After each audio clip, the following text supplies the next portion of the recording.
Hey there, I'm Tracy Rigdon, and this is the Contrast Project Lounge podcast.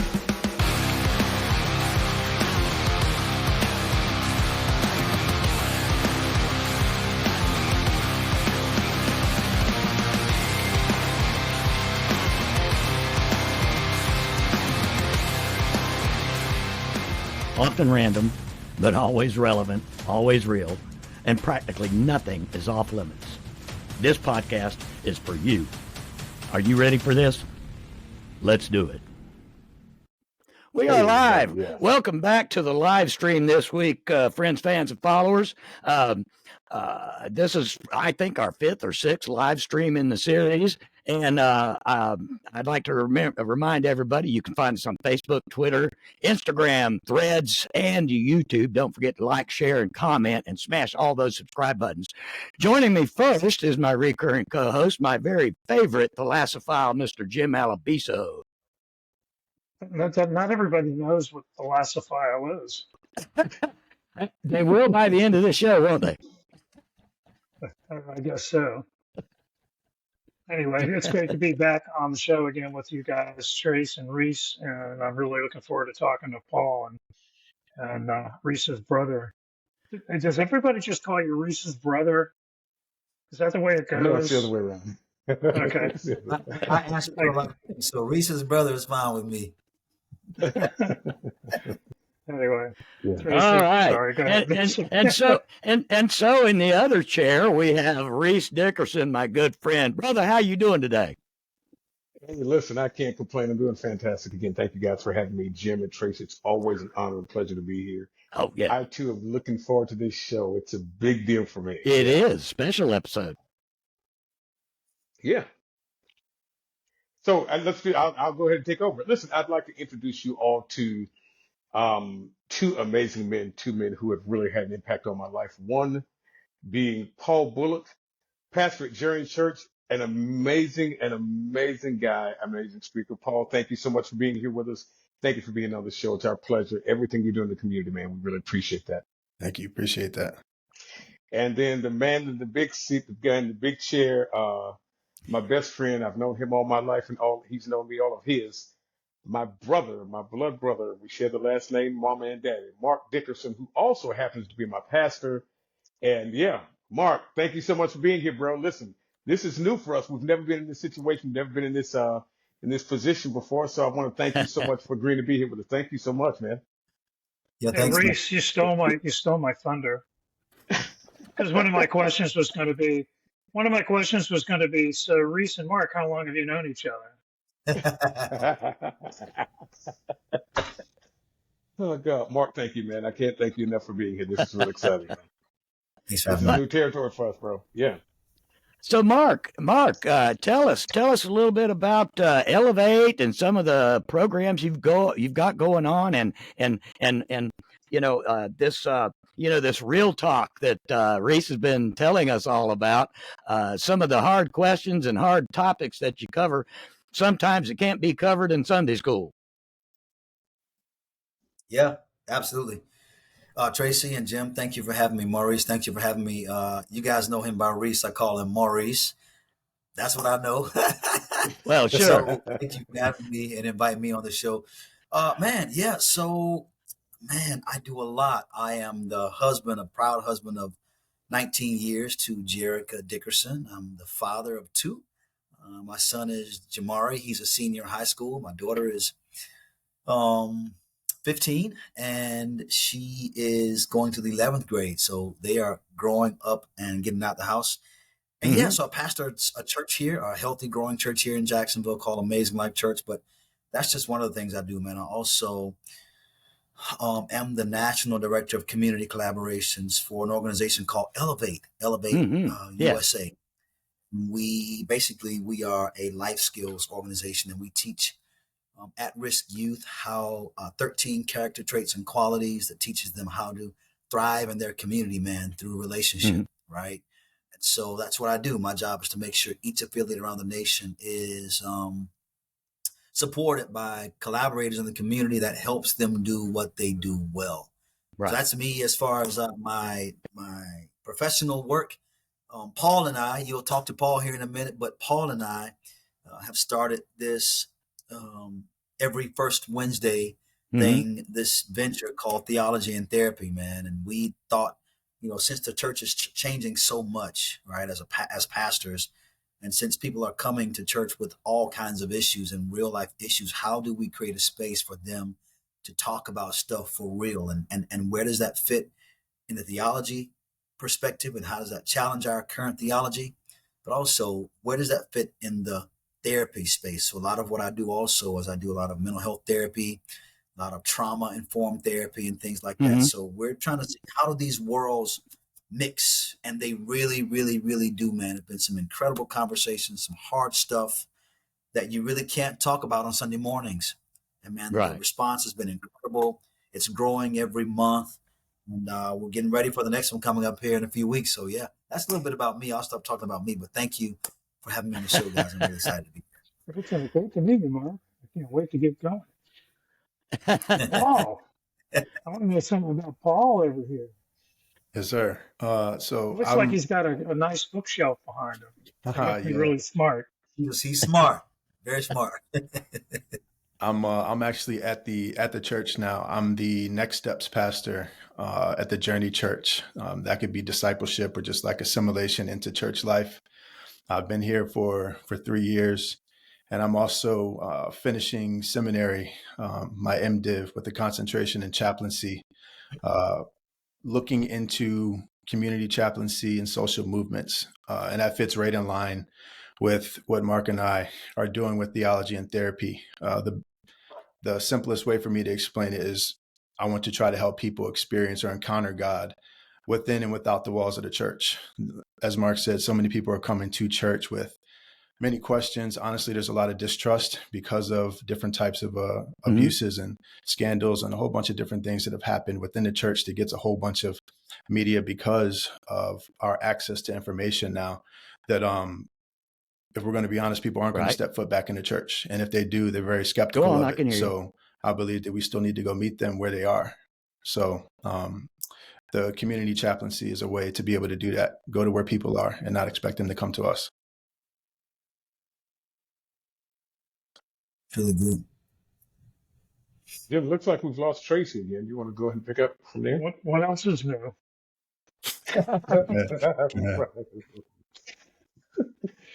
Here we go again. I got to ask you, Paul. Yeah. So when you say that you just really they're not coming to us, you got to go where the people are. That's your outreach, right? So why aren't they coming to us? So I think there are a ton of reasons why. And I think sometimes we get ourselves into trouble as pastors when we try to put everybody into one camp. I think that over the past couple of years, there's been several things that have led to, I think what it's been happening for a while now. If you look at the different research that's out there by Pew and I think Barna and whatnot, at least in America, the church has been on the decline for a while now. It's just that COVID is probably what accelerated that decline because everything was shut down and everybody left. Once people were kind of hindered from coming to church in person, that was kind of all they needed to exit. So why come back? But on top of COVID, there's people feeling like there's not a lot of love in the church, right? We say that we're supposed to be marked by love, but some Christians can come off as some of the meanest, rudest, unloving people that you can come across. There's been a lot of racism in the church that has been, I think, identified at a larger level, again, because of our access to social media and just information in general. And people have a lot of tough questions. Here's the interesting thing about it. People are not necessarily leaving, like seeking after God. They're leaving the institutional church. So I think that's the interesting thing about it. It's just the institution of the church. And what I have to be careful of is so let me clarify. Is it losing their religion or they're just losing the church? What's the deal? Are they losing God or are they losing the church? So I think they're losing, I see more often than not, they're losing the church, right? They want to separate ties with the church because they see the church as a harmful institution that has perpetuated a lot of racism, sexism and misogyny, kind of gatekeeping. Mm-hmm. So they are trying to separate themselves from the church. They're not necessarily not looking for God. They're still seeking after God and believing that there's something bigger Mm-hmm. out there. It's just the institution of the church they don't find trustworthy. So just Uh-huh. trying to figure out how we can meet people where they are. In Scripture, it talks about that Jesus would leave the 99 for the one. So if we want to talk about the institutional church, you could kind of frame that as the 99. We're in there, right? If you're a Christ follower, but Jesus is trying to find the one who is not in that flock. So for those who will not step foot back into the church, but they're still seeking him, I think there's a Yeah, responsibility for us to go out. sure. My mother is going to be 97 years old in May, and that's her anchor every Saturday. She goes to Yeah. St. Paul's Catholic Yeah. Church down the road over here, and that's her anchor. Yeah. She can't drive, but she has somebody picks her up. During COVID, it was like the loneliest time in the world for her because she didn't have her church people. She always sit in the front row, right, Yeah. and Yeah. away from everybody, so she didn't catch anything, and she could hear everybody. But for some people, it's an anchor, not just because God's there or God's people are there, but because it gives them fellowship. Yeah. Yeah. Yeah. If I can just dive in there, Paul, just kind of piggyback on some things that Paul said as well. I don't think, COVID, I think, was the thing that, during COVID, we talked about COVID exposing these underlying conditions, right? And I think the exit or the mass exodus for the church, to Paul's point, started way before COVID. But I believe that COVID was that one thing that gave people the okay or opened the door to start this deconstruction, right? Because when there was a time in history, right, several times in history, when the church has the opportunity and the responsibility to step forward and to be hands and feet, right? Not just mouths and talking heads, but really hands and feet on the side of righteousness and justice. The overall westernized American evangelical church failed miserably and dropped the ball. And the How do they world, fail, Mark? well, okay, so we can get I into, mean, if you don't mind exploring that for us, no, because I if don't they mind at fail, there's all. got to, yeah. I don't mind at all. I think that one, if we talk about ethics, right? So if we go back to the point you made about community, where your mother longed for that type of community, right? It wasn't just the going to hear the sermons. While those things were great, it was a source of community for her, right? So I think that one thing that happened in the large evangelical church was we took the paradigm of community for granted. And when we could have leaned in and really showed solidarity with the world, with some things that were going on in the world, we could have done that at a high level, right? Not tech savvy, but at a level where people felt like I am seen, I am known for who I am, right? We missed some of those major opportunities as a church, as the church. And it came out. It came out because after that, shortly after that, there were a lot of, and got very political, very divisive, a lot of things start to come to the surface that were already there. And afterwards, there was this huge apology that went out, kind of this blanket apology that went out across the landscape of the evangelical church that said, hey, we didn't do that right. We missed that. We dropped that. And I think people were already at that time deconstructing their faith. And I'll go even a step further. I think people left the church, but I also think people were leaving this religion, right? Not their desire for God. I think that in every human being is this deep longing for something greater, something bigger, something more, right? So I don't think that we lose that. I think that because of those drop balls, right? Because of those missed opportunities, I think that people just found a way just to kind of weasel out of that, man. It was just, it was a hard time, really, really hard time. And I feel like we missed it. We missed it. So can I jump in real quick? I want to ask you something to that end, Mark. So you said we missed it. We dropped the ball, and at one point there was a blanket. There's a blanket apology. Do you think we owe, as the church community, those who say we believe and we're living where you and Paul are, living outside of the walls, but being that in the community, do we owe more to the people that we've hurt? Do we owe more to the community that we are supposed to serve, other than that apology? Do we go further into that, and how do we approach those things? Yeah, I think we owe much more in the community. I'll go back. I kind of lost my train of thought, but this is where I was going with the religion. People weren't walking away just from the community standpoint, but they were actually deconstructing what they had thought was their religious stronghold. They were like, "Yo, this is not working." And I do believe, Reese, great question, and I'll toss this to Paul because this is his sweet spot. I do believe that the blanket apology was not enough. The church is still reeling. The organized church is still reeling, right, from the effects of what we saw when the world was on fire. The world was on fire. And the church had a chance to really lean in and do some deep work, creating space for community. I mean, not every church. There were some churches that were really, really leaning into this work. But as a whole, the American church, we missed it. So We failed. We failed. So what was the blanket apology? Paul, we'll dive in there, Paul. You Yeah. referred to the blanket apology. Yeah, what was that? So maybe the elephant in the room, to bring even more clarity to it, around that time that Mark is talking about was the murder of George Floyd and Breonna Taylor and all the other slew of names of unarmed Black people that were being killed and whatnot, right?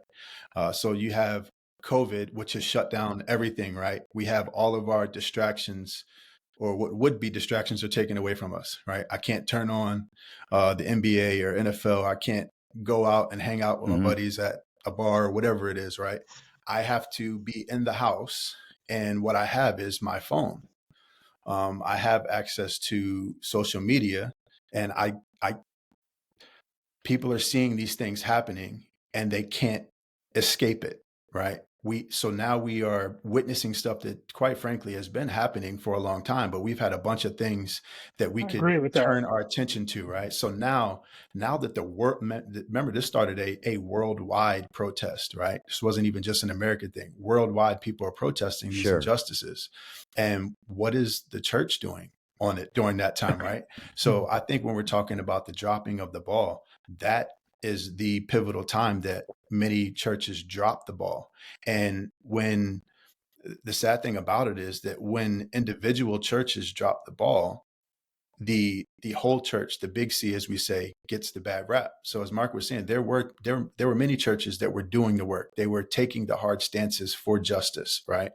But when somebody sees a church that doesn't, or they're wrapped in some type of scandal, or they say, "Oh no, we're not going to do that," now the entire church gets that rap. And then that's what kind of people start to step away from. They're not thinking about the individual church that's down the street. They just say, "Oh, well, those Christians did that. Well, I'm just done with the church, period." Yeah. Right. Yeah. And I think, so I'll just kind of wrap this part up. I think that, again, we had some incredible opportunities to step up and do that. And you asked Jim about what was that blanket apology. So I'll send you guys, Tracy, if you remind me, I'd love to send you some articles. There's this global consortium of top voices in the Christian world, right? So they call them this prophetic group. Just the people who make a lot of decisions for the front facing big C church. They make a lot of the decisions. They're the council. They have all these things. And there was this global report that came out where these people once all these injustices, and I don't want to turn this, we're not going to stay here, but just it's important that we hit this. Sure. Once the mainstream evangelical church took the stance that they took, after a year or so, these voices, this consortium of prophetic voices, came back and said, hey guys, we as a church, we made a mistake. And they released this global letter that went out as a global apology, an apology to the world for the way that Christians showed up in a moment that was pregnant with opportunities to really, really, really be the hands and feet of. Well, in a nutshell, what apologizing for what? Apologizing for what? We sided with things that were absolutely against what we preach. Mm. We said things we gave money to, we did not. We abdicated, we stepped back, we got quiet, we by our silence, we were complicit because we did not stand up and say we are on the side of what's right. So could you give us an example of what one of those things are, Mark? Yeah. Or Paul, either way. Yeah. So, for example, and then Paul, I'll toss this to you, Paul, and when you get done, toss it back to me. We'll go from there, man. Yeah. Okay, so for you said for examples of people not taking that side. An example of one Okay, of so the things that the church, in quotes, did that they're apologizing for. Just name one specific thing, just to give us an example. Okay. So Marc talked about how there was this inconsistency from what we preach and what we do, right? So one of the things that I'm big on is that we say we're pro-life, right? Pro-life is all of life, not just the unborn, it's all of life. So if we say that we're pro-life, but then we see people who are being murdered unjustly, then we can show up for, being against abortion, but we can't show up when somebody was murdered when they're unarmed. That's an inconsistency with you saying that you are pro-life, right? A more specific example, without giving names of churches, there was a church where, if you remember around that time, people were posting the black squares as a mark of solidarity for Black Lives Matter. Right. It was like everybody's Facebook profile picture. Yes. They were all black. Yes. So there was a large church where somebody posted that who was on staff, and that person on staff was reprimanded, and they were told to take that post down. And it was because that there was a threat for somebody withdrawing their funds to the church. So we can see that there's just an inconsistency with what we are preaching versus what we are doing. And people started to see that on a large scale. So like if we're saying that we're marked by love and that we serve a God who's a God of justice, right? And he's for the people who are on the margins.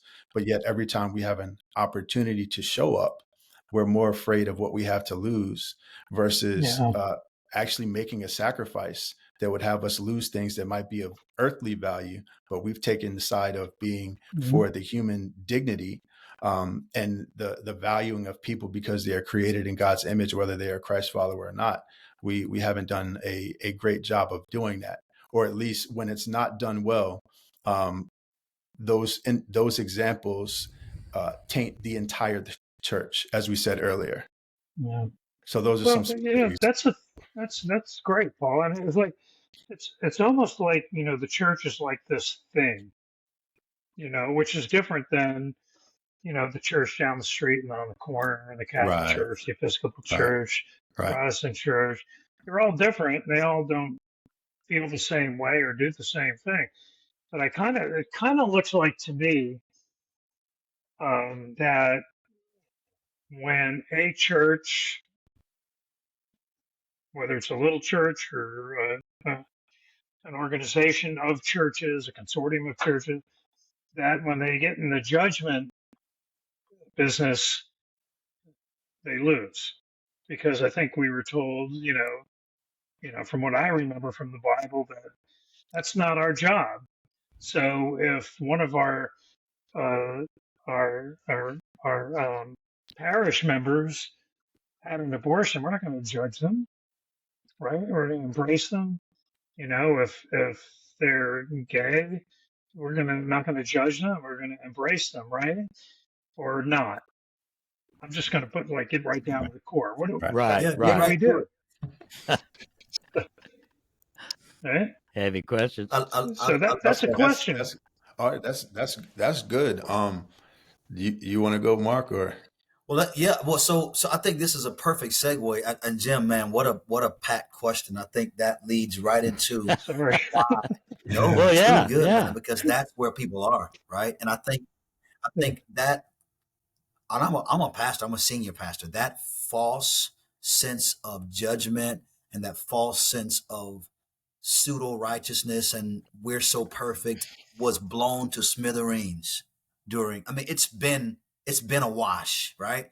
But this is what really brought it to the surface. Like that's a bunch of crap, right? That's a bunch of crap, hmm right? So it's a great segue into this is why Paul and I, this is why we are looking at how we do this differently, how we reach people differently. This is why we thought about and we created Theology and Therapy, because this was a place where the people who have had abortions, the people who are still, the people who are in, the LGBTQ, all the respectfully that lifestyle, the people who are um, dealing with depression and mental illness, the people who are having all kinds of life challenges for real.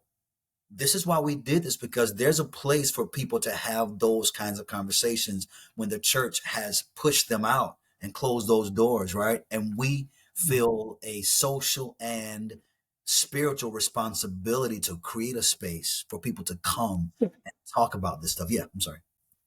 So where the church, right to your point, Mark, and Paul is and Reese, and where the church and therapy meet, what does that accomplish for the church? What does that accomplish for the patient? Right? I mean, so So let's just say, you gave an example of, somebody had an abortion or somebody has some therapeutic need, and they go to Paul and talk about whatever their need is. How does that work in the realm of theology and whatnot? yeah, That's a great very question. open question, I know, because I'm I just love so it. naive about all of this. I love it. It creates a space for us to go. Paul, you want to dive in there? Reese, you want to dive in? Yeah. And I'll kind of piggyback on you guys after you guys. Let me say real quick, what that does for us, I believe, what that's doing for us, that's making us the church, if that's what we're saying, people who are believers, whether we are of the Protestant faith, the Buddhist faith, the Hindu faith, whatever your faith path is, that's causing us to turn the light back on ourselves because we're having people coming and saying, okay, fine, I'm having real problems and I need help. I've tried to do it myself. So that's causing us to have to turn the light back on ourselves and re-question or re-evaluate what we thought was the way to handle it. And the world is causing us, I believe, the world is causing us to say, hey, that was it. That was not the truth. That was not the way to hmm handle that. And this is how we better, this is what I need. So now we have to go back and we have to say, you know what? Hmm. Paul and Mark's Theology and Therapy. Right. We're there. I've seen them and it's helped me go back and reevaluate. You know what? Whether I agree or whether I think the way you do or not, I said I have the answer, so I've got to go reevaluate how I give that cure or that answer to you so that it's receptive and it starts healing and helping in the community. Go right? ahead, Paul and Mark. I I'm have sorry. Yeah, Rod that's good. Ellinger calling in. Rod, hold on just a second.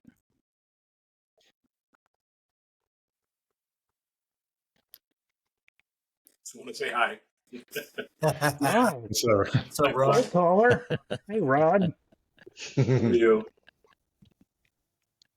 Rod, welcome. So what's up? You have a question for No, Paul or Mark? Or?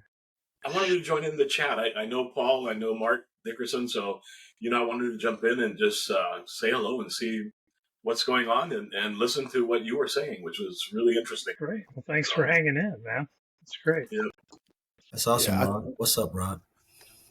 I think, and Rod's been a part of some of these conversations before too, and just how the church uh, engages Right. people, right? That's what we're talking about. Because of the inconsistencies folks see, that's one of the reasons why folks are turning away. So with us reimagining how we can do church in a way, like we say reimagine, but really we're going back to something that's ancient. So we're saying we're creating something new, but it's new and ancient. It's returning back to um, the ways of the early church, if you will, where community is essential. If you look and you read the Bible, I think we sanitize it a lot. Community is messy. Sure it right? is. We want to, the way that we think of church. Yeah. When we think about church community, everybody puts their mask on, and you can't let people know that you're struggling or you're hurting or that you're falling We into do that these everywhere, don't we? right, Whether right. we're at work or we're in Right. Yeah. church Right. or Yeah. in an Yeah. elevator, you know? Exactly. So, but when you look at the early church, man, they talking about, yeah, we was just sacrificing kids the other day and opening up our magic spell books. And so they was being real about what they were going through. Right. So when we talk about reimagining a way to do church, it's something that's ancient, but maybe rediscovering that, right. And trying to bring it into modern terms, if you will. And that's by reaching people where they are. And you were talking about, you used the example of somebody who might be in the LGBT community, or somebody who has had an abortion, or fill in the blank for Sure. what churches have a bad reputation for dehumanizing them and not treating them well. Well, if we look at, this is the theology side, right? When we talk about theology and therapy, when we engage folks and you look at how God treats us, he demonstrates this deep love that we can't really wrap our heads around. And the thing is, he doesn't Isn't force that what us. the church is really going to be doing? Or Should should be. be doing, I guess, is Yes. like looking at how God treats us, Right. and then the Right. church would kind of like wrap and embrace their arms around that and treat Absolutely. the So there's public that way. yeah, Yeah, there's three things that I've been drawing people's attention to, and that's that God has yeah. created us with dignity, agency, and voice. Dignity, God is the one who Say gives us again. our value. Dignity, What? agency, and Uh-huh. voice, right? So dignity, our worth, our value comes from God, and that we are created in his image. So our value comes from him, not from anybody else. He's given us agency. So in other words, free will, the ability to make decisions for ourselves. And then he has given us all voices, right? It's up to us to be able to speak for ourselves, even though all of those things that I just mentioned, humanity tries to take it away. We try to devalue one another. We try to take away people's ability to make Mhm. decisions. We try to suppress voices, right? Try to do all this stuff that God has given us. So the thing about what I was saying, God pours out his love to us. And the agency part is he gives us the ability to make a decision. How am I going to respond to this love? That doesn't change the fact that he's pouring out the love, right? So in other words, if we Christ followers are supposed to be modeling how Jesus did it, we should be loving others and leaving the decision Mhm. making to their response to that love on them, right? So we should not be loving people because we want them. I'm going to show you love because I want you to be a Christian. I'm going to show you love because I want you to do this, right? I'm not expressing love to you because I'm trying to get something in return or some type of desired outcome. I'm loving you because I've received love from God and I decided to respond to the love that way. So when I demonstrate that love to others, I need to remember that they have agency, that they have a right to continue doing things the way they want to do, or they can respond to it in a way that, hey man, maybe this way that God is calling me to live is the way that I want. But that doesn't change the fact that me, Paul, who says that I'm a Christ follower, I don't withhold my love because you're not doing something that I think you should be doing. Mhm. Yeah. Keep talking like that, Paul. You might get me to go back to church. Hey, Like, you know what else too? I'll dive in and I'll just kind of piggyback off what Paul is saying, because Paul, that leads right into the that's the theology part. Now the therapy part, right? When we see people who are struggling in life and who are dealing with issues, if we look at the way that the Bible, which is 66 books, but it's not even the full text, But if we look at the way that is written, there's everybody that had first of all, everybody in that book had freaking problems. Everybody. Sure. And a lot of those problems started from trauma, from things that caused these behaviors, right? So when you talk about different biblical characters, right? David is known for being this king, but he's also known for this guy who was infidelity and had his lead soldiers killed and had a baby by his wife. So David was this guy that did some old Marc Paul type stuff, right? Mm-hmm. But David did those were behaviors. Those behaviors came from somewhere. Something caused him to respond or react or show up like that in that space, right? And what we have done is we've separated brain science from our faith when the two actually work hand in hand. Doesn't matter what religion you are, what faith you are, there's no way to say or refute the fact that the things that happen to us in our lives as children and the things we experience, if they were adverse, we call those ACEs, adverse childhood experiences, there's no way that we're going to come into a church or come into a setting or come into a relationship or come into whatever with those bruises on our brains and not show some crappy results. And those crappy results, depending on where you are, your context, your worldview will show up. Some may show up as multiple sexual partners.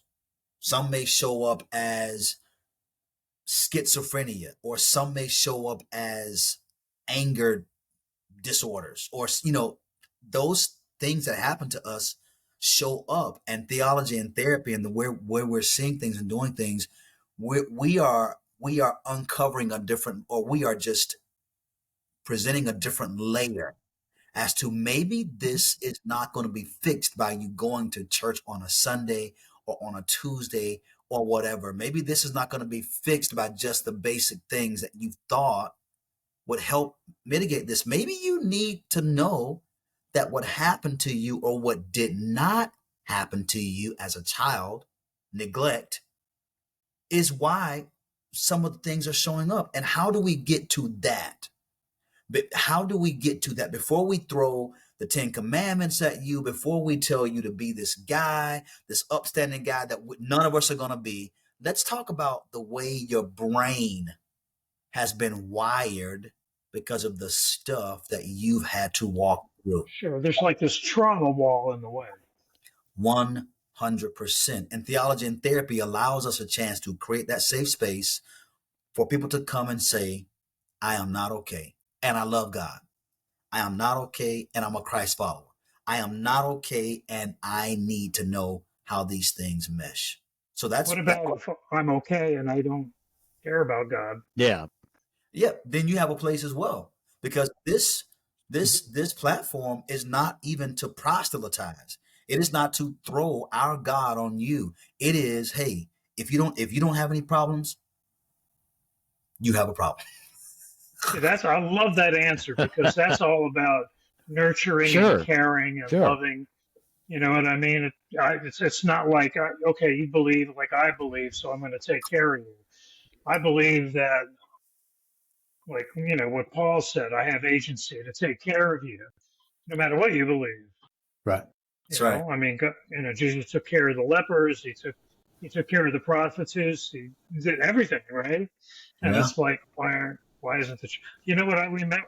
I'll just share this with you, because I kind of took off from the church for a really long time, and you want to know why? I'll share with you why. I don't mind sharing. I was at the church one day, and the preacher, I won't name the church because it doesn't matter, but he had this like whiteboard. Name it. Yeah. Go ahead. Put him up blast. He had a whiteboard. It was whiter than Reese's background. And he had this long whiteboard with a timeline about when the end times were coming. And he was scaring the bucks out of our pocket into a basket. And I remember reading in the red print It was like, when I come back, to hang out with you people, no man will know, right? But yet this guy, this preacher, was just spelling out the timeline and saying he knows. And I was like, wait a minute, this is not gelling. This isn't coming Right. together. He used to be a sheriff. That's all I'm going to tell you. Oh, yeah. God. Walter, here's the funny thing. Jesus' disciples didn't even know. Yeah. Here's the funny thing. Jesus' disciples didn't know who he was when he showed up Right. again either, after he died. Right. That's So right. how are we going to dictate based on timeline, and where most of the church will not consider archaeology, geography, or science? How in God's name are we going to dictate that this is when Jesus is going to return? We say that, like you said, Jim, for the sole purpose of control and to manipulate certain things, certain responses, certain reactions out of people so that we can get this army of people to convince the world that this is the way to go. That's my theory. That's my theory. Yeah. And to your point, Exactly. And Paul made an important point just a little while ago, which I really like. It's like, we're talking about social media. We talk about social media. Yeah, a we lot, do. Tracy, Yeah. Reese, right? It's like, it connected us, but it really disconnected us because, now we can just text each other, FaceTime each other, send Instagram messages like you do all the time, Trace, instead of saying, yeah, Jim, good idea. You send me a thumbs up emoji. I know. Yeah, Jim. Jim always gets me with the thumbs up thing. He's like, all that typing, and then I get a thumbs up from you.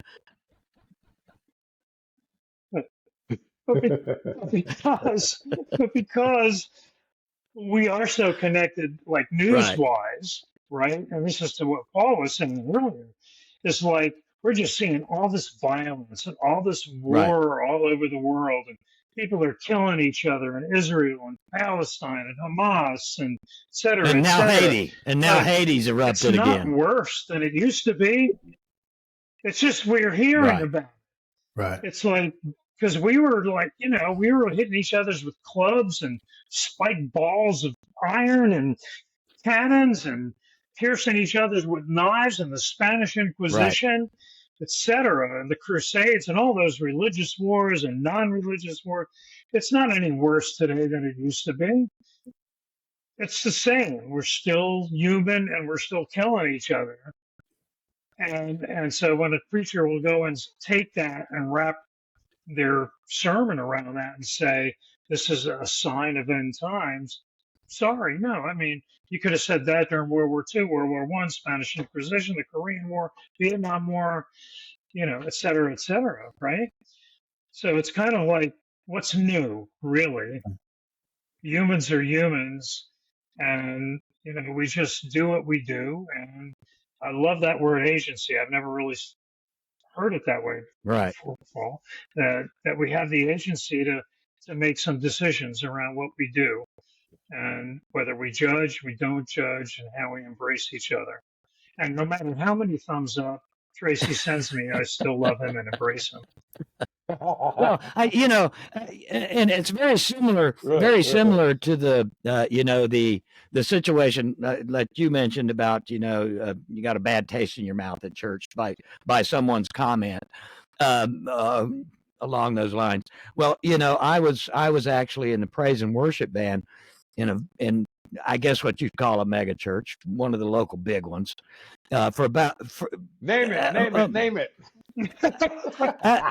No. We should publish a list. It was, and it was a lot of fun. I mean, I was, like I said, in the praise and worship band, played drums and sang and all that. And, in between shows, I'd sit out there and listen to the sermons, instead of sitting in the green room. Did that for about 8 years. And we did some large concerts and, that kind of thing. But there came a time, and I really enjoyed listening to the senior pastor who was there with that church for like 25 years or so. Well, he retired, and they brought in some new people, some young blood, and some of the sermons took a real big turn. I didn't, to be honest with you, I didn't feel the love anymore. So I walked away from the church at that point a long time ago. It's been a while, and not to say that I'm not a believer or a non-believer or whatever. I have over time developed a bad taste in my mouth for organized religion and in particular large churches, mega churches, that kind of thing. A lot of money flowing in there, and it just rubs me wrong. Yeah, so I think it's true, Tracy, that and it's a really weird place to be. And I've been Paul and I've been friends now for some years now, and I've been watching this guy grow. And just we have hard conversations, right? So as a pastor, think about having to get up and share encouraging messages and sermons week after week, right? Coming to this kind of enlightenment, like wow, like okay. But the way that I've embraced my contradictory type thoughts, and the way that I've embraced that is I bring the people who God has given me to lead along with me on my journey. Mm-hmm. It's a journey. Right. I will never put myself on a pedestal like I have arrived, or like I've become, or like I have completely evolved, or like I'm the guy I should be. No, I'm on a journey. And by that, honoring my own agency, to Paul's point, I honor other people's agency where they are on their journey. Mm-hmm. And by doing that, you give people a chance to come to know God for themselves, right? And yeah, it's a tough walk, man.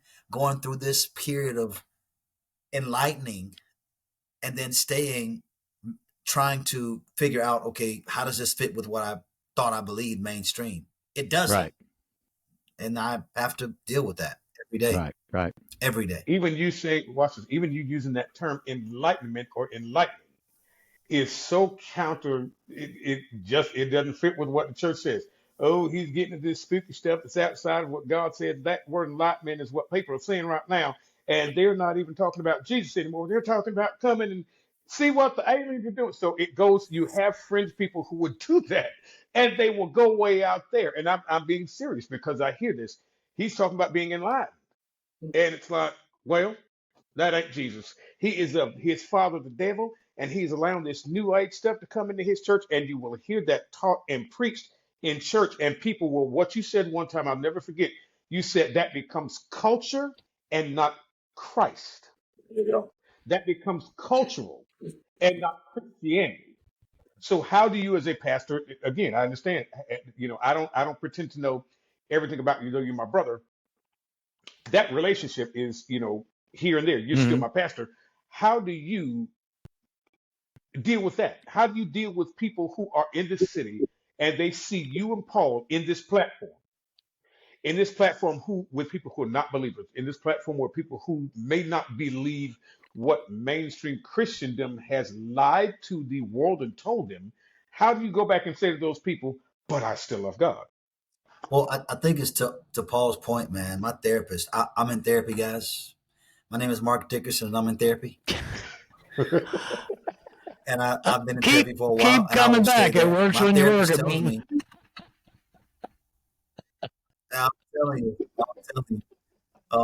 My therapist tells me, Maurice, I think you have to honor people's agency. Right. You honor where they are on their journey. Sure. If someone wants to point their finger at me and damn me and condemn me and say that I'm going away from the faith, hey, my brother, my sister, you have the right to believe that. I honor your agency. That's where you are. And here's where I am. And that's just it, And it's a struggle. It is really a call to honesty. You have, until my therapist also told me, until I am able to be honest and come to grips with me, all of me, I'm not going to be much help to anyone else. So I'm enjoying the journey of learning who I am and honoring other people's agency with how they take it. I really am. Yeah. Marc, to your point, you can't control what other people think or what their agency is or how they approach you or how they interact with you or how they engage with you. You can just be you, right? Mm-hmm. And we talk about love, and that's what we're talking about as Christ followers. We exemplify that love in our relational transactions with others, right? Regardless of where they're at. And that's what Christ has called us to do, not to isolate ourselves and say, hey, we can't go to those, we can't go to these, because, oh my God, and Paul and I were talking about the other day, man, that's the wrong crowd, man. And if I go over there, it's really going to mess up my Christianity. Listen, if my Christianity is that weak, I need to go back and look in the mirror and reflect on that and say, there's something I don't have right, because my call is to show love and to go to those places where the sick are, right? Where they need to hear it, and not proselytize and try to, tell everybody how great I am in Christ or how great Christ will be for them. It's just relational. Just have a relationship with it. Start a conversation, and then you model those behaviors, right? Words are cheap. It's how you behave, how you act, how you respond. That's how you bring about change, and it doesn't matter. People think people are going to love you, people are going to hate you, people are going to be in between, and it really doesn't matter, right? You are who you are. You are. It doesn't matter. If I can kind of, Tracy, if I can kind of just dive in and take this and kind of pivot this a little bit to one side or the other, man. I think it's so important that you talk about honoring people's agency and understanding, community and connection. Sure. I think one of the main things that has happened in the Christian world is we have exacerbated by our rigid misunderstandings of love. We've exacerbated people's already traumatized beings, right? Mm-hmm. So we talk about trauma. We talk about how trauma shows up in people's lives. Sure. And people may come out against me setting like this because of what they've gone through. I'm honoring their agency. But when we talk about the impacts of trauma and how trauma impacts individuals and communities, COVID-19 also unearthed the reality Sure it did. We've all been traumatized in some way. Sure it did. It did that. It was the valve release that the world was waiting for. The world had been teetering around this whole trauma-informed and this whole mental health thing for years, trying to find a way to bring it mainstream, and we just could not get people's attention there, right? But when we start seeing leaders, high capacity leaders committing suicide, checking out, just stepping away, it really brought to light that, hey, this is an issue. And COVID gave normal people the space to say, I have a problem. And what we found out was that these problems were not just individual problems. Mm-hmm. Whole communities were being traumatized. And that's one of the areas where the church could have stepped in and leaned into that and did not. Right. To see the traumatization of entire communities, entire people groups. And once you suppress people for so long, all you need is that one valve release, and COVID was the necessary evil that released the valve that gave people the right to say, I'm messed up, and I'm going to do some stupid stuff because I'm messed up, right? So I've seen trauma impact whole communities, and the church is now. Here's what I say here's what I would say the hope is. Here's the hope. The church we are unable to ignore it anymore. Right. Because broken people are flooding through our doors every day. Sure. Every week, and they're not going to just sit there and listen to us just pipe a bunch of stuff to them anymore. No, they want to know that that my issues matter, right? And I just think that these community, travesties, man, have just exacerbated the trauma, and the church has an amazing opportunity to now step in and say, what's the need and how do we meet that need? Mentally, emotionally, right? So I kind of think that's where we are right now. If that makes any sense. We had a guest on, Jim and Tracy, a couple of weeks ago who works with elder care. We were talking about elder care. Susan. We had Susan on, and we talked about that, and we talked about her work with the mayor's office, and I shared that with Mark. I was looking at some of our notes, and it says, give some examples of successful initiatives or programs that promote holistic health within religious communities. Well, here's an opportunity for the community and the religious Hmm. community to Right. come together. We partner people who think like Mark and who think like Paul and who have position like Susan, and bring us all to the table and say, this is how we together promote community health and move forward and address those issues that Hmm. people are dealing with, that they can't talk Right. about, that I Right. can't talk about. Hey, listen, I have to deal with, not me particularly, but I deal with suicidal thoughts, and I go home with this every day. I try to live a very beautiful life in front of people, but I go home to the same traumatic thought, an emotional jail, this emotional prison every day. I think this can be the beginning of where we see that Right. change happening because we have these Right. Well, you conversations. talk about trauma informed, uh, the practice of, working through trauma and that kind of thing. And this has become a whole new uh, sub segment, if you will, of therapy in America. It's become very much widely accepted as a phenomenon. Trauma informed therapy. Locally in Jacksonville, Dawn Emmerich, for instance, she leads up her own consulting firm, Trauma Informed Leadership, and has given TED Talks on the subject. And I noticed that I believe Yeah. that I believe Mark, you've got some a trauma informed conference coming up.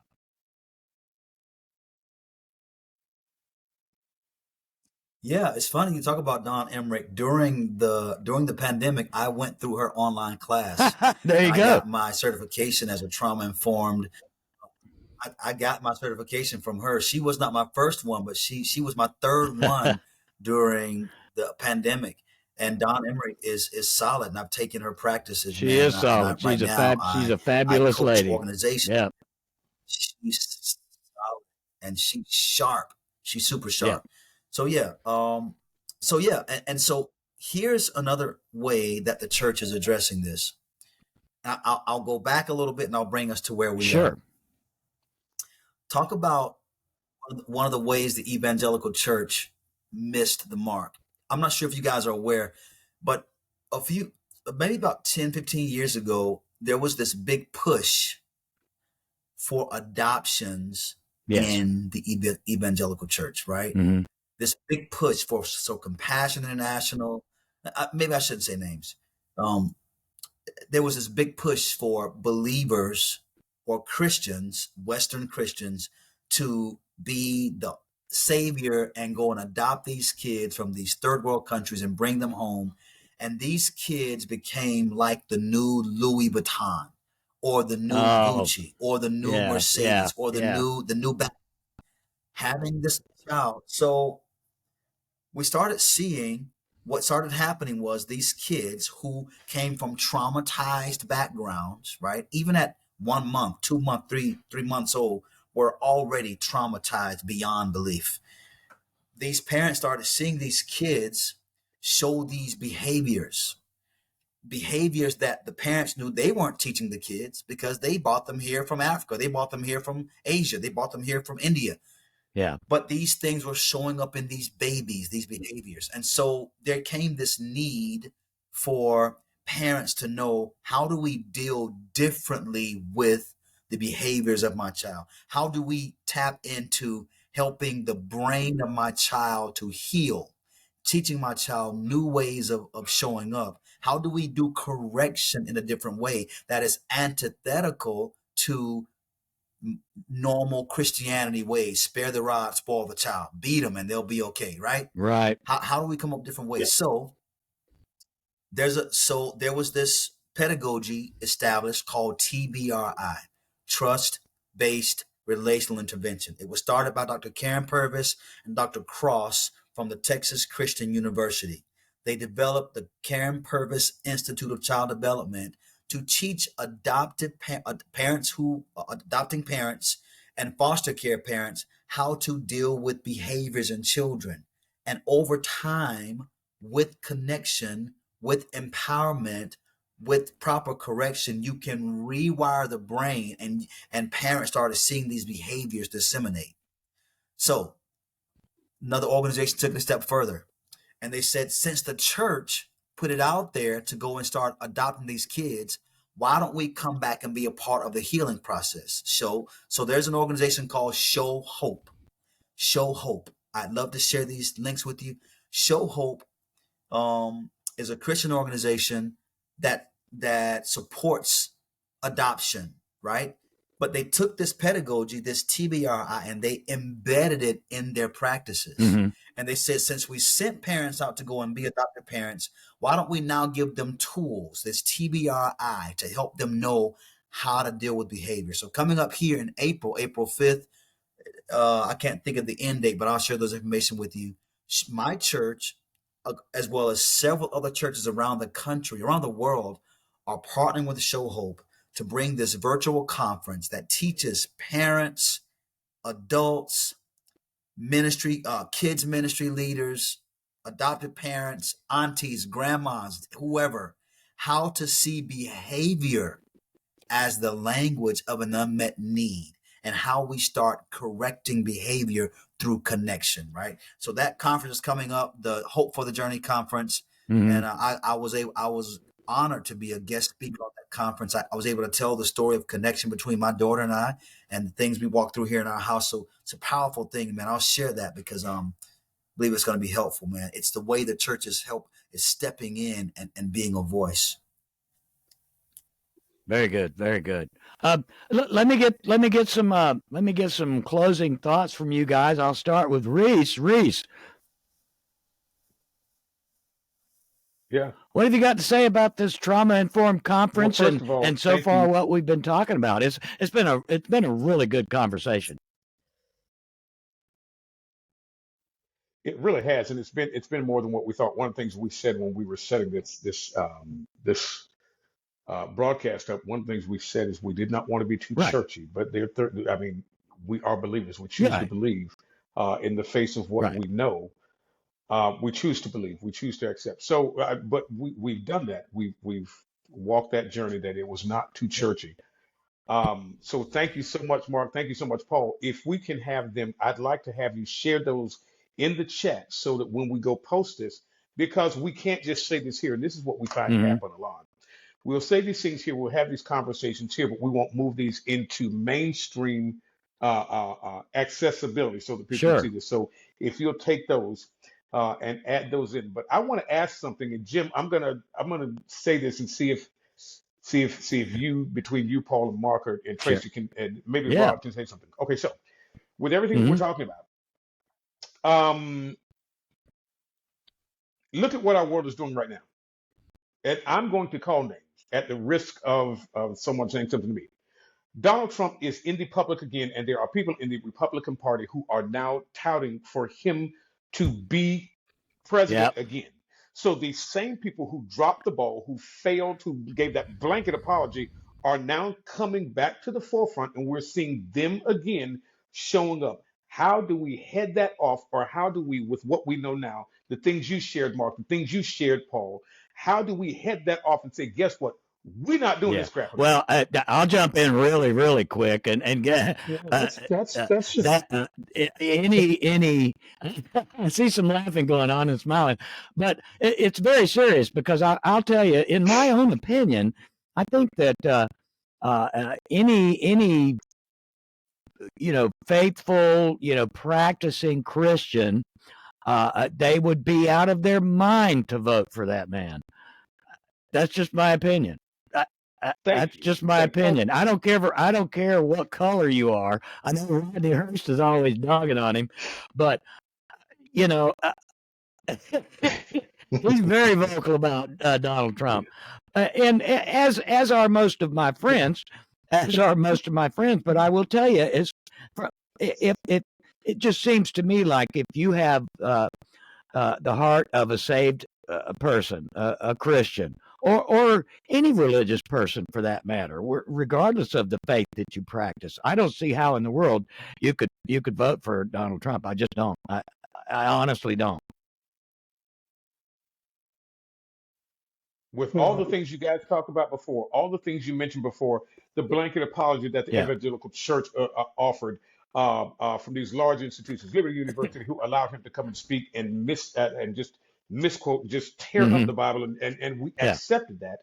These same people are showing up again. So, what is the lesson you learned the first time that you're going to put into practice this time, as not to repeat that and have to apologize again? And now the world doesn't want anything anymore because you dummies are doing the same thing. I I don't get think it. Paul said it. I mean, it's like, you know, that that's their agency. They're going to want to vote for Donald Trump, and they will. I agree with Tracy. I'm like, I don't know what you got to be thinking to want to have them leading our country again. But if I have a friend or a relative or somebody in my life that believes that way, it's not my place to judge them, Right. and I won't engage them in that conversation because I know Yeah. that it's not going to go anywhere No. anyway. So we might as well just, have our dinner in peace and talk about the fries and whether the steak was medium rare or not. I know. So it's kind of like Yeah. this is kind of what we learned from this whole discussion. Right. That you're bringing up, Reese, is like, what do we do with that? Do we speak up? Yeah, maybe we speak up, but we don't judge those whose opinions are different Well, than ours.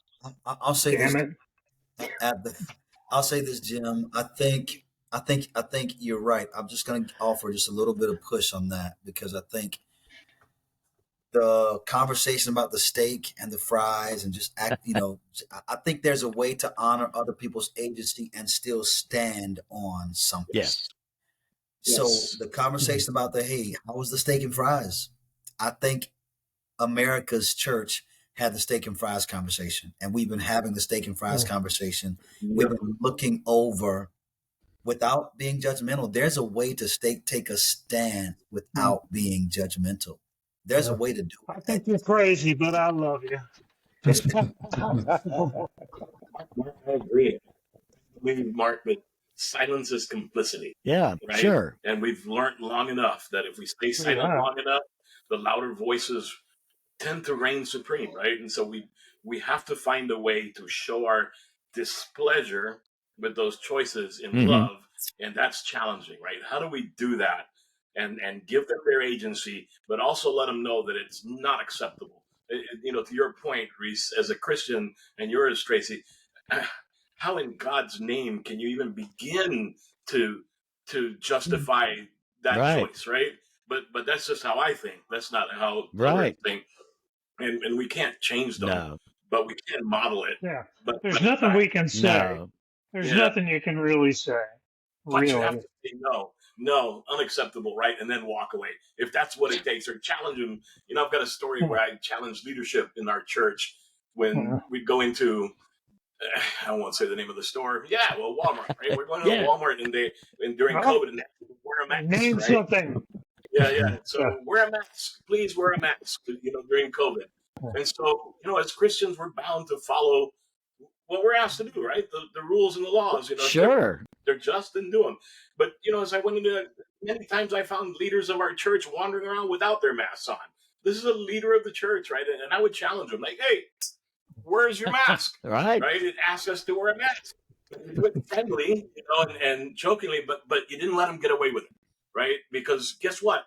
You're leadership of the church. You're modeling those behaviors, and other people see it. It's acceptable. So to your point, Marc, no, man. At some point, the steak and potatoes and French fries conversation has to be a little tougher and go, there's something we got to do to prevent us from having a catastrophe. Because that's what it is, right? Now, if God wants it to happen, I can't stop it. But I'm not going to say, oh, it's cool. Man, no worries. We won't talk about it. No, this is where the discourse happens. So tell me what, why, and how, right? And help me understand, right? And I think that's where we have those conversations and we make it a level playing field. And if you can, I don't know, right? Well, Paul? It's a hard road to travel. That's for sure. Yeah, because my steak may be well done, and I don't want it well done. And now I got to deal with chewing this steak for 2 minutes too long. I don't, brother. Come on. I know. We're all in this together, right? And your choices affect me, and mine affect you. Let's talk. Yeah. Well, I tell you, before we go, you have anything to add here, Paul? Yeah, there's two things that I was thinking about, which kind of brings it back to the theology and therapy. I'm gonna, in case I forget, my train of thought goes off. Two words: integration and kingdom, right? And this is directed towards the Christ follower, right? So this is words of encouragement to the Christ follower. Integration. What we were talking about, there was this separation between our faith and mental health or psychology, right? For too long, we've lived fragmented lives where we have compartmentalized all these different areas of life. And I'm thinking about how in scripture it says that we are to worship God with all of our heart, soul, mind, and strength. So how can we find out how can we figure out how to integrate ourselves to bring all these different areas of our life into one and submit that unto the lordship of Christ, right? So we shouldn't have to be like, okay, well, my faith is over here and then my political whatever is over here. No, right? My faith is over here and then my mental health is no. All of these things, we can bring them back and integrate ourselves into one holistic being who is following Christ, right? And in following Christ, so we integrate, work on integration, and then the kingdom, right? So when I think we preach an incomplete gospel when we make it this transactional thing. Let me just say this prayer so that I could get to heaven, right? If we look at the words of Jesus in Mark, he says that the gospel is that the kingdom of God has come near, right? So the kingdom of God is his rule and reign. So God's rule and reign has started to come, which means that he's about restoration. He's about justice. He's about love, right? So as we have integrated ourselves and we are following Jesus, we should be pursuing his kingdom. So bringing his rule and reign. And when we look at his rule and reign, he's for everyone, but who does he talk about many times in scripture? It's the people on the margins. It's the poor. It's the orphan. It's the widow. It's the ones in society that we cast out. So as you are integrating yourself and bringing all of yourself before the Lord and you're pursuing his kingdom, his rule and reign, we should be making decisions that are for the restoration and redemption of all people. So if you can't make decisions as a Christ, remember, this is just for the Christ follower. So as a Christ follower, if you are not able to do that, then I think there's some reflection that we need to do and ask God to help us, that there wouldn't be all this fragmentation. We could bring all of ourselves to you and pursue your kingdom. Right. No matter your gender, your sexual orientation, your religious persuasion, and yes, church, I said that. I meant that. You have to do that. I remember, I'll tell this story really quick. I remember when I walked away from the church and I was dealing with, had addiction issues.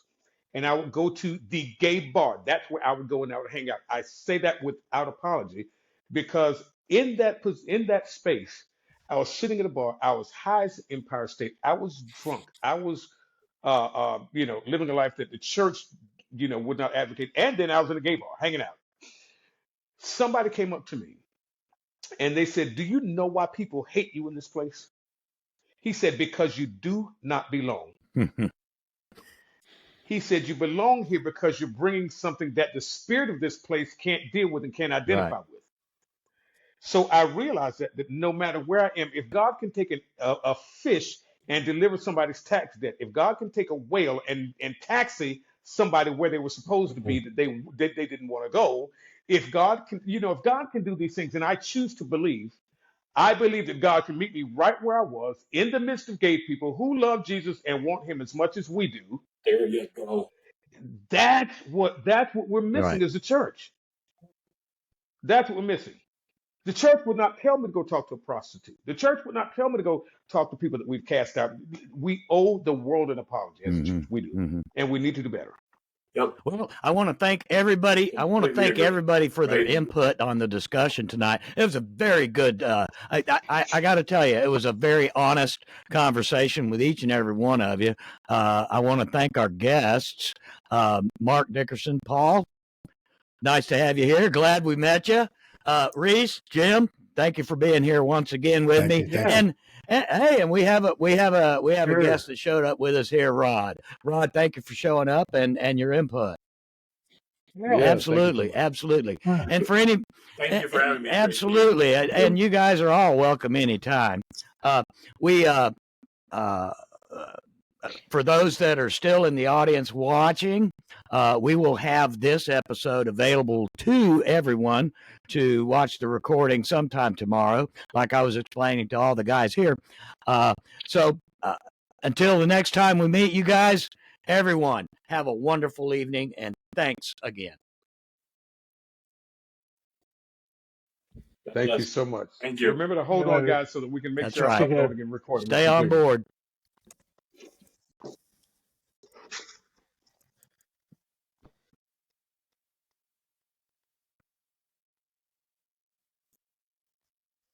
Mark, thank you so much, man. That was fantastic. Paul, thank y'all so much. I really Absolutely. appreciate that. Thank y'all for being here, man. Y'all have Thanks for really, having I think it was great. yeah, y'all have given this is one of this Tracy, this is Well, that's a wrap. Another fantastic episode of the podcast. You can find us on all the social media platforms, wherever you surf, Facebook, Instagram, Twitter X, Threads, wherever. Don't forget to like, share, and comment. And on our YouTube channel, don't forget to like, share, comment, and smash that subscribe button. If you're streaming audio for the podcast, you can find us wherever you get your favorite podcast programs. In the meantime, I like to tell everybody, take care of yourselves and each other. Until next time, peace.